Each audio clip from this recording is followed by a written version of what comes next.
Hi everyone, Miss Gabby here. Today we're going to be talking about lament, Jesus, and just anger. But before we jump right into it, I want you to look at these paintings and tell me what you think. Tell me what you see. Do you have any questions?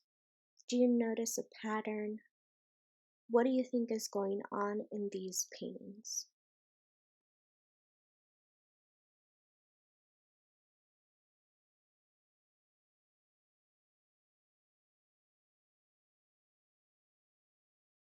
A lot of people think that Jesus was a man who never got angry, who always preached love, healing, and peace. And while that is true, there are instances in the Bible where Jesus exhibited anger from the very, very, very, very pit of his heart. And today we're going to talk about one of those instances. Matthew 21, verses 12 through 17, the story of Jesus cleaning or cleansing the temple. And Jesus entered the temple and drove out all who sold and bought in the temple. And he overturned the tables of the money changers and the seats of those who sold pigeons. He said to them, "It is written, 'My house shall be called a house of prayer,' but you make it a den of robbers." And the blind and the lame came to him in the temple, and he healed them. But when the chief priests and the scribes saw the wonderful things that he did, and the children crying out in the temple, "Hosanna, the Son of David," they were indignant, and they said to him, "Do you hear what they are saying?" And Jesus said to them, "Yes, have you never read, 'Out of the mouth of infants and nursing babies you have prepared praise'?" And leaving them, he went out of the city of Bethany and lodged there. This story is of very significant importance since it is told 4 times in the Bible, once in Luke, once in Mark, once in John, and once in Matthew.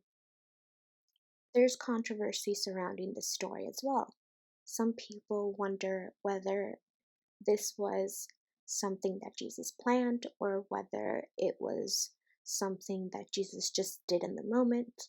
Others argue that this didn't only happen once, it happened twice. And I don't know the answers, and I'm not going to tell you that I do. I don't know if Jesus got angry more than once at a temple.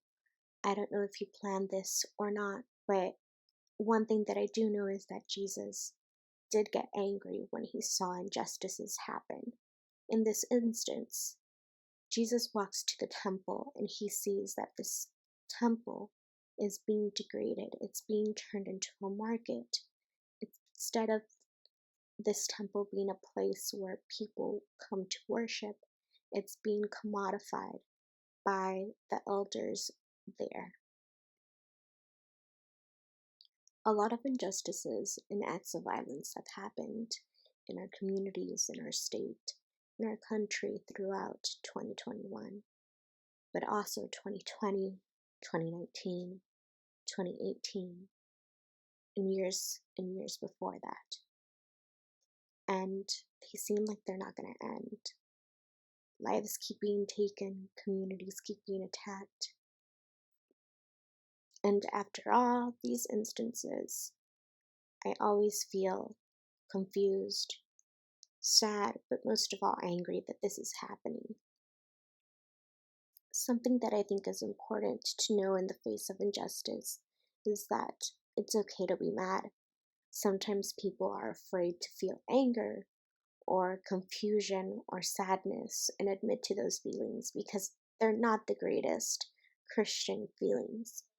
But I think it's important to experience anger, confusion, and sadness and remember that if we feel sad and confused and mad by something that is happening to us directly or to our brothers and sisters, then that also means that God is feeling those emotions too and going through those emotions with us. If we aren't angry, he is angry. And I find solace and respite in knowing that God is carrying us through our lament and is with us through our anger and sadness and confusion. God is a God of love and peace and healing, but He is also a God of justice, and He will bring it to those who deserve justice in His God ordained way. I also think it's important to remember that we are not alone in these moments of anguish. We are not the first to feel sad or confused or angry by what is going on around us. Martin Luther King Jr. was a man of God who was angry at the treatment of his Black brothers and sisters.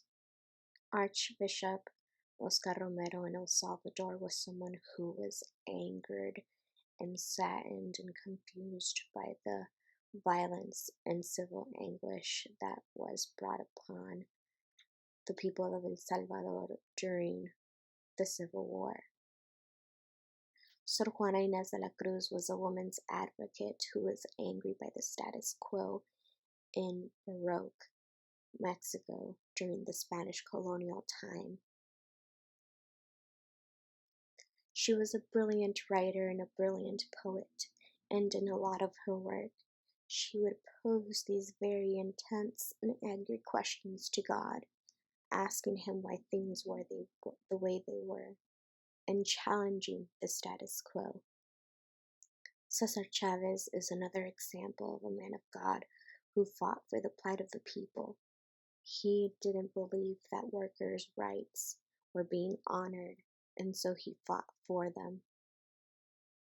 The moment in time we're living in is not normal, and I encourage you to learn more about the people I just mentioned. But I also encourage you to delve into your lament, to delve into your anger and confusion and sadness, and bring it to God and ask God to make it right and to make it make sense for you and for us.